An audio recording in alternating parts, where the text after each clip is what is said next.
Hi everyone, नमस्कार, सलाम, सत श्री अकाल। Welcome back to Deep's all in one channel. आशा करती हूँ कि आप सब लोग बिल्कुल ठीक ठाक होंगे। आज का व्लॉग है 2 दिन के कॉम्बिनेशन का, सैटरडे और संडे। तो सैटरडे को हमने सोचा कि अपना जो बैक गार्डन है इसको अच्छे से क्लीन कर लेते हैं। फ्रंट गार्डन हमने पहले ही क्लीन कर दिया था। इस बार बहुत ही मेहनत से हमने वेजिटेबल्स लगाई थी, लेकिन सडनली इंडिया की ट्रिप हमारी प्लान हो गई, तो फिर इतना ध्यान दिया नहीं गया। कुछ पौधे जो हैं वो बच गए थे और कुछ पौधे जो हैं वो खराब हो गए थे। तो एक दिन लग के जितने भी डेड प्लांट्स थे फ्रंट यार्ड के वो हमने निकाले हैं, और बाकी जो सरवाइव कर गए उनको रहने दिया है। और ओवरऑल एक्सपीरियंस हमारा काफ़ी अच्छा रहा। बहुत सारी हमें घर की वेजिटेबल्स मिली हैं इस बार।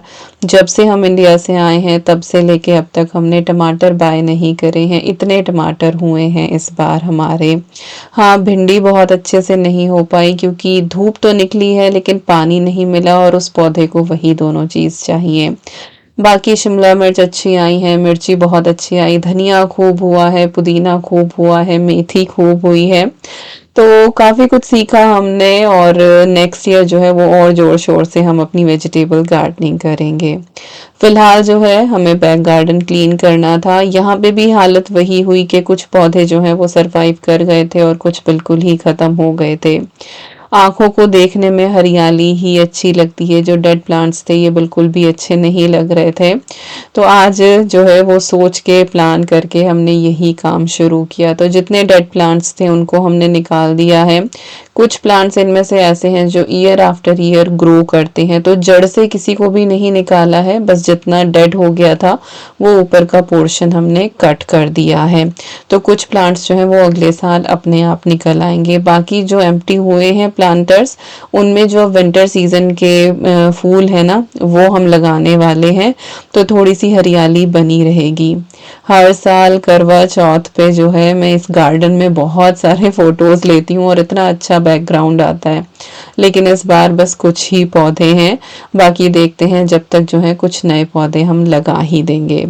तो पीछे वाला जो गार्डन है ना इसमें मोस्टली फुलवारी ही है हमारी। एक प्लांटर है छोटा सा, तो वो प्लांटर जो है उसके ऊपर भी डेड प्लांट्स थे वो भी निकाल दिया है। इसके बाद ना जो ये हमारे बैक गार्डन का जो फर्श है ना, इसमें जो बीच बीच में पोर्शन है इस पे भी घास उगाई है। तो कहते हैं ना कि घर में अगर आप एक दिन भी ना रहो ना तो वो बिल्कुल खंडर जैसा हो जाता है, और हम तो इतने दिन दूर रहे तो इस तरह से झाड़ उग गए ना। इंसान चलते फिरते रहे ना तो चीजें रहने लायक रहती है, लेकिन जब ना हो ना तो फिर ये बिल्कुल खंडर जैसा हो जाता है। तो जितनी भी ये उल्टी सीधी घास निकली हुई थी वो सारी हमने इस पूरे फर्श से फ्रंट यार्ड में और बैक यार्ड में ये निकाली है। इसके बाद फिर हमने सोचा कि चलो एक बार प्रेशर वॉशर से सब कुछ क्लीन भी कर देते हैं, दिवाली के लिए हमारी ये प्रॉपर एक क्लीनिंग हो जाती है। तो आज मैं आपके साथ शेयर करने वाली हूँ अपना प्रेशर वॉशर। ये E2 लैब का है जो अमेजोन से हमने लिया था। जब हमने गर्मियों में अपना ये पूरा बैकयार्ड क्लीन किया था तब मेरे पास कमेंट आया था कि दीपिका आप इसका पूरा का पूरा हमें एक वीडियो दिखाना। तो मैंने प्रॉमिस किया था कि जब भी मैं नेक्स्ट टाइम ओपन करूंगी या जब भी मैं नेक्स्ट टाइम जो है इसको यूज़ करूंगी तो मैं शेयर करूंगी। इस प्रोडक्ट का जो लिंक है वो मैं डिस्क्रिप्शन बॉक्स में प्रोवाइड करा दूंगी। बहुत ही कॉम्पैक्ट साइज का है और घर के हिसाब से ये बहुत अच्छा है। इससे आप जो है वो बैकयार्ड का फ्लोर क्लीन कर सकते हैं, विंडोज क्लीन कर सकते हैं, अपनी कार को वॉश कर सकते हैं। सॉप की भी इसके अंदर जो है वो अटैचमेंट है। तो जो एक बेसिक आपका प्रेशर वॉशर होता है वो ये है, और अफोर्डेबल रेंज का है। वैसे तो बहुत सारे महंगे महंगे बहुत बड़े बड़े ऑप्शंस अवेलेबल हैं, प्रोफेशनल अवेलेबल है, लेकिन घर पे जो है ना वो घर के हिसाब का ही चाहिए होता है। और हर चीज़ में हमेशा जो है ना वो पैक करके ही रखती हूँ यूज़ हो जाने के बाद, क्योंकि जितना आप चीज़ों को संभाल के रखोगे ना, वो उतने दिन तक आपकी हेल्प करेंगी। तो यहाँ पे सारी चीज़ें हमने निकाल ली हैं और इसका यूज़र मैनुअल भी हम साथ ही रखते हैं, क्योंकि जो चीज़ आप डेली बेसिस पे यूज़ करते रहते हो ना, उसका तो आपको अंदाज़ा होता है, लेकिन जो कभी कभी यूज़ करते हो ना तो आप भूल जाते हो। तो यूज़र मैनुअल जो है वो हमेशा आप अपना इस तरह की डिवाइसेस के साथ रखें। इसके बाद यहाँ पे इसको थोड़ा सा असेंबल कर रहे हैं। पीछे की तरफ एक इसमें ये आर्च दिया हुआ है जिसके ऊपर आप अपनी पावर कोड को लपेट सकते हैं और उसको जो है वो आपको स्क्रू के साथ टाइट करना होता है। वैसे अब हमारे बैकयार्ड में जो है एक स्टोरेज बॉक्स आ गया है, बड़ा सा संदूक, तो इस बार सोच रहे हैं कि इसको इस असेंबल करके उसी के अंदर रख देंगे, दोबारा से बॉक्स में नहीं रखेंगे, क्लीन करके और रैप करके रख देंगे। तो साइड में जो है वो आप यहाँ पे पावर कॉर्ड हैंग कर सकते हैं, पीछे की तरफ होज लगा सकते हैं और साइड में जो है जो प्रेशर वॉश करने वाली गन होती है आप वो लगा सकते हैं। सारी अटैचमेंट्स इसके साथ आती हैं। तो यहाँ पे आपका जो होज है, जो पानी का पाइप होता है, वो आपको यहाँ पे अटैच करना है और साथ ही जो है यहाँ पे आपकी जो पावर कॉर्ड है वो लग जाएगी। तो बहुत ही बेसिक है, अगर आप एक बार ध्यान से देखेंगे तो सारी चीज़ें आपको समझ में आ जाएंगी। और टोटल लेंथ अगर इसकी कॉर्ड और होज की हम काउंट करें तो 15 मीटर से ज़्यादा का है। तो आप अच्छे से जो है वो अपना घर इसमें कवर कर सकते हैं एक बार पावर में लगाने के बाद।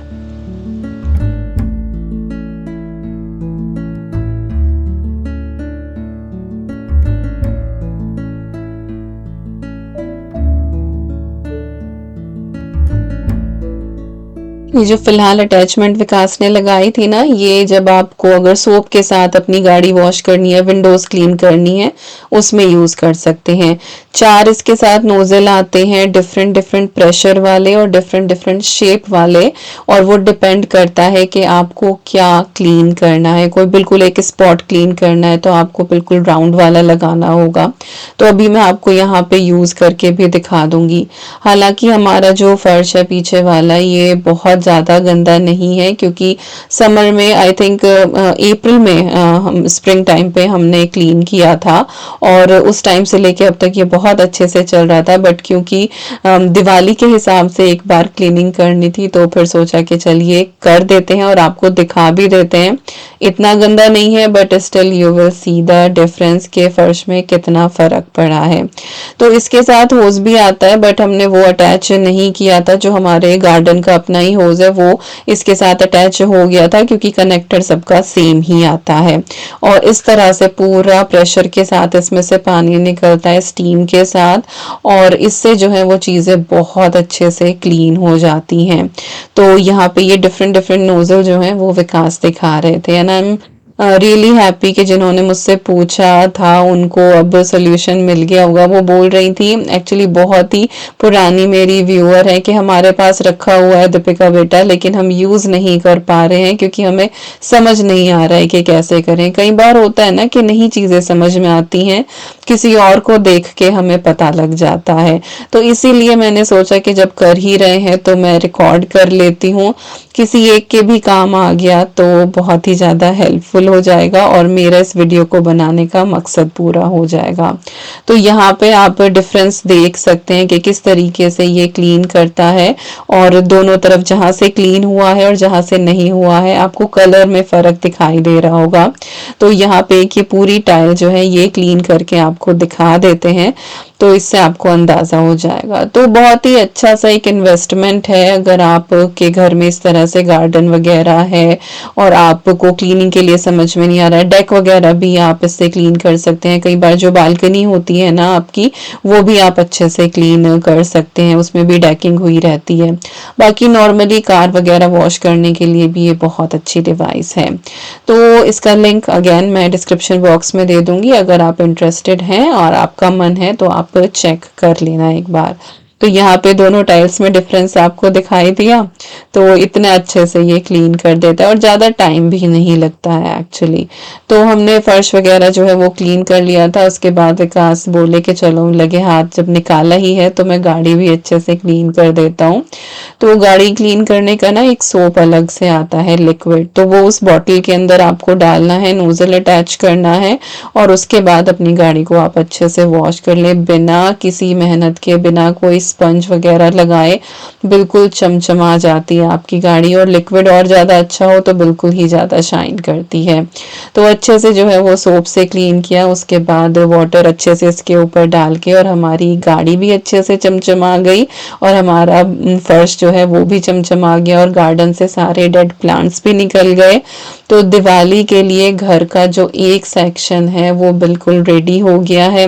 वो फ्रंट यार्ड हो या बैक यार्ड हो, गाड़ी हो, ड्राइववे हो, पैटियो हो, सारी चीजें अच्छे से क्लीन हो गई हैं।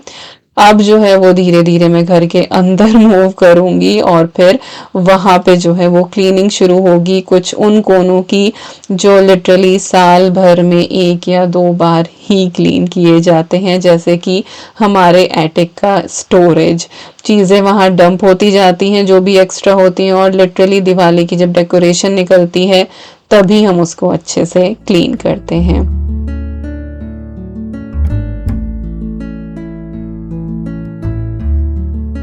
अब ये है क्लिप शाम की। मेरी फ्रेंड है, उनकी बेटी का बर्थडे था, तो बर्थडे पार्टी तो एक्चुअली दिन में थी बच्चों बच्चों की, बट वो ये कि मेरी जो बड़ी बेटी है वो बहुत बड़ी हो गई इस पार्टी के हिसाब से, और जो छोटी है वो बहुत छोटी हो गई, तो हम उस पार्टी में नहीं गए थे। एक जगह उन्होंने की हुई थी क्राफ्ट बेसिस, तो फिर लेकिन शाम को हम लोगों ने डिनर साथ में ही किया था, और डिनर में मेरी फ्रेंड ने बनाए थे फहीतास। रैप्स होते हैं ये एक तरीके के, और रैप्स जो है वो स्टोर बोट ही है, बट बहुत सारी चीजें खुद से प्रिपेयर करनी होती हैं। तो 3 फैमिलीज थी, हम वेजिटेरियन है, उसमें से एक फैमिली हाफ वेजिटेरियन है, हाफ नॉन वेज है, और जो मेरी फ्रेंड है उनकी फैमिली नॉन वेज खाती ही है। तो उन्होंने 2 तरह की जो है वो स्टफिंग रेडी करी थी।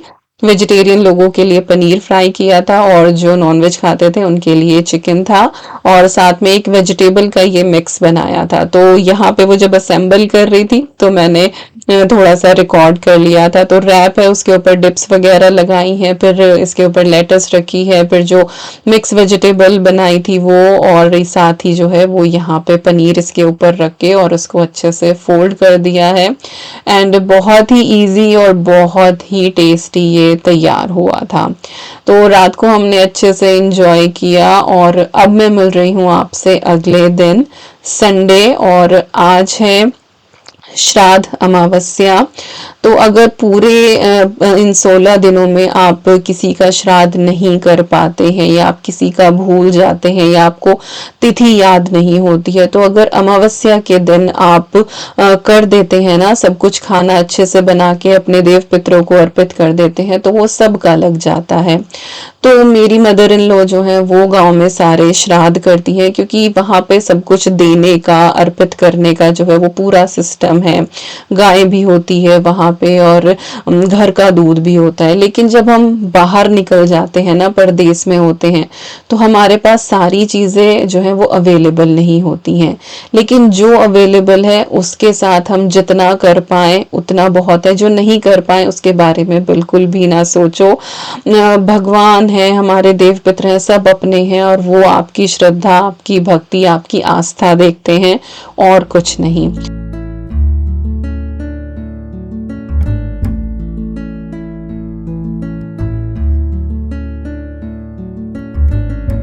तो अब मैं यहाँ पे सिर्फ अमावस्या वाला ही श्राद्ध करती हूँ, और श्राद्ध में हमारे यहाँ खीर जरूर बनती है, साथ में दाल चावल रायता रोटी। तो खीर की यहाँ पे रेसिपी मैं आपके साथ शेयर कर रही हूँ, बिल्कुल ट्रेडिशनल तरीके से जो खीर बनाई जाती है हमारे यहाँ।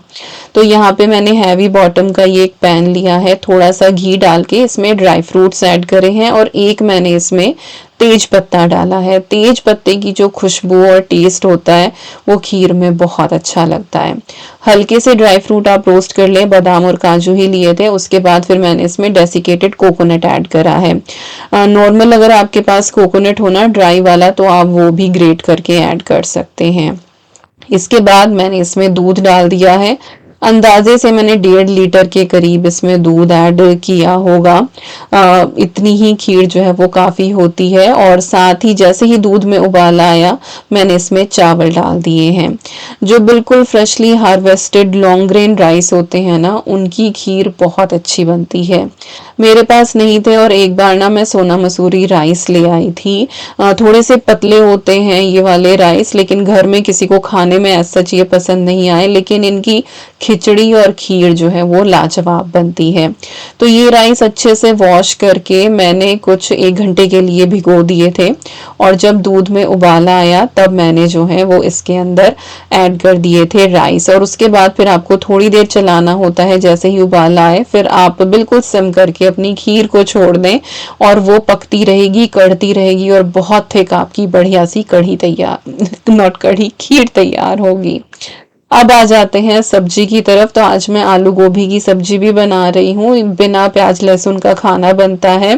तो इसमें मैंने थोड़ा सा ऑयल लिया है कढ़ाई में, और जो बेसिक हमारे रूटीन के मसाले होते हैं, जीरा, धनिया, मिर्ची और हल्दी, वो मैंने ऐड करा है। उसके बाद मैंने एक टमाटर इसमें डाल दिया है। कुछ फाइनली चॉप नहीं करा था, ऐसे ही रफली चॉप करके ही ऐड किया था।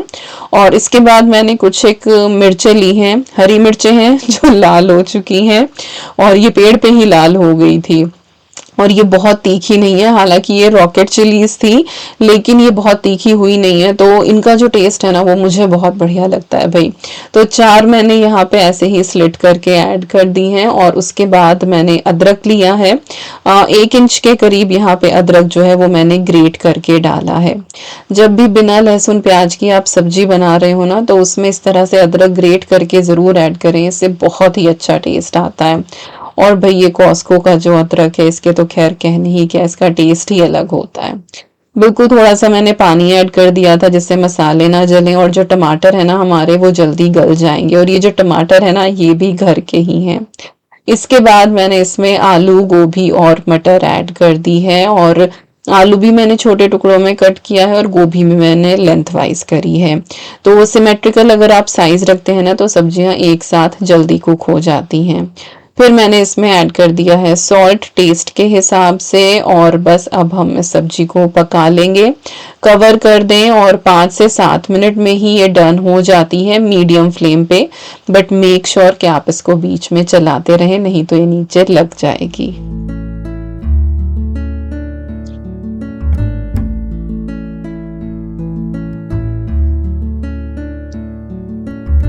इधर हमारी जो खीर है वो बिल्कुल अच्छे से पक गई है, जितनी मुझे कंसिस्टेंसी चाहिए इसकी वो हो गई है। अब मैंने इसके अंदर शुगर ऐड कर दी है। तो ब्राउन शुगर थी मेरे पास, 3 टेबलस्पून मैंने डाली है। बाकी मीठा जो है वो आप अपने टेस्ट के हिसाब से ऐड कर सकते हैं। हमारे घर में जो है वो थोड़ा सा कम ही लोड लिया जाता है मीठे का, तो चीनी वगैरह मैं कम ही ऐड करती हूँ। तो यहाँ पे अब मैं इसको बस 2 से 4 मिनट और पकाने वाली हूँ कि जो चीनी है वो चावल के अंदर भी रच बस जाए। इससे ज़्यादा नहीं पकाऊंगी, और बस हमारी खीर जो है वो तैयार हो जाएगी। इधर जो हमारी सब्जी है बिल्कुल खिली खिली भुनी भुनी रेडी हो गई है। हालांकि मैंने इसमें सॉल्ट पहले ही डाल दिया था, बट स्टिल ये बहुत अच्छी सब्जी तैयार होती है। तो आप अगर इस तरीके से आलू गोभी की सब्जी नहीं बनाते हैं तो एक बार ट्राई ज़रूर करना, बहुत ही बढ़िया बनती है। और फाइनली इसमें और अच्छा टेस्ट लाने के लिए मैंने थोड़ा सा गरम मसाला ऐड करा है, और उसके बाद मैंने इसकी 2 मिनट भुनाई करी है ओपन ही। साइड से ना आपको हल्का सा ऑयल दिखने लगेगा, हालांकि मैं सब्जियों में ऑयल इतना डालती नहीं हूँ, बट स्टिल जब आप ऐसे भुनाई करते हैं ना तो साइड से छोटे छोटे से बबल्स आपको दिखने लगते हैं, और वहां पे आपको पता लग जाता है कि आपकी भुनी हुई आलू गोभी की सब्जी तैयार है।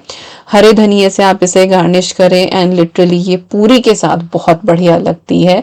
तो आप इसको जो है वो पूरी के साथ भी बना सकते हैं।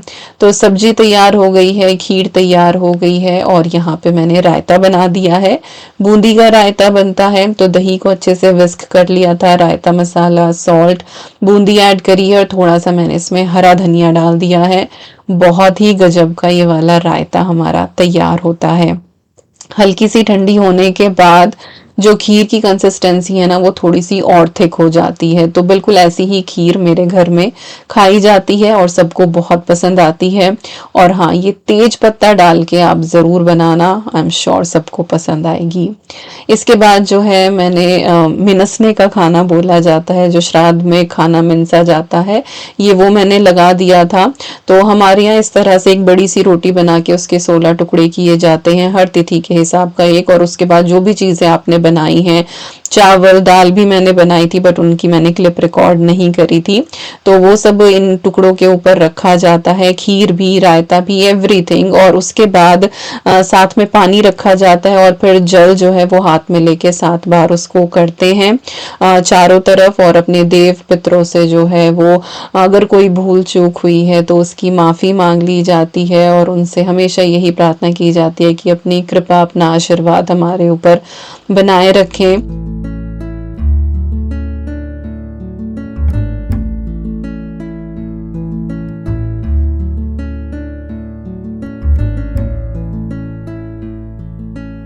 और आपने देखा जैसे विकास कर रहे थे बिल्कुल उसी तरीके से ईवी ने भी आके किया है।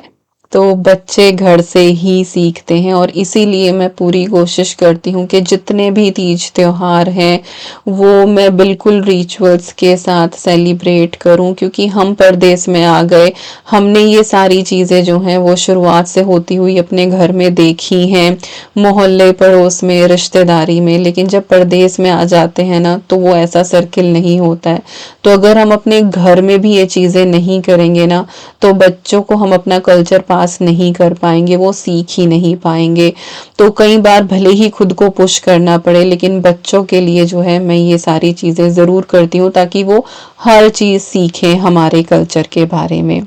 तो लंच थाली मैंने आपको दिखा दी थी। इसके बाद अभी मैं आपको अपना मंदिर दिखा रही हूँ, क्योंकि लंच के बाद थोड़ा सा रेस्ट करके और फिर मैंने अपना पूरा मंदिर अच्छे से क्लीन किया था।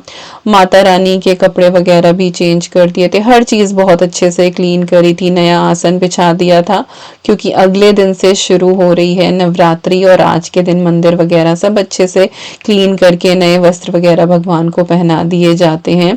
क्योंकि सुबह सुबह अगर नवरात्रि का सोचे ना कि उसी दिन सुबह उठ के सब कुछ कर देंगे तो भाई पूजा उस दिन की इतनी ज़्यादा होती है, हवन करना होता है, तो सारी चीज़ें पॉसिबल नहीं हो पाती हैं। और फिर बच्चों का स्कूल भी था और मंडे वैसे ही बहुत ज़्यादा हेक्टिक रहता है। तो मैं पहले ही दिन हमेशा से ही, वैसे मंडे का तो चलो इस बार का सोचो, लेकिन मैं वैसे भी हमेशा जो है वो लास्ट श्राद्ध वाले दिन ही मंदिर अच्छे से क्लीन कर देती हूँ। और ये मैं आपको किचन का हार्वेस्ट दिखा रही थी, किचन गार्डन का।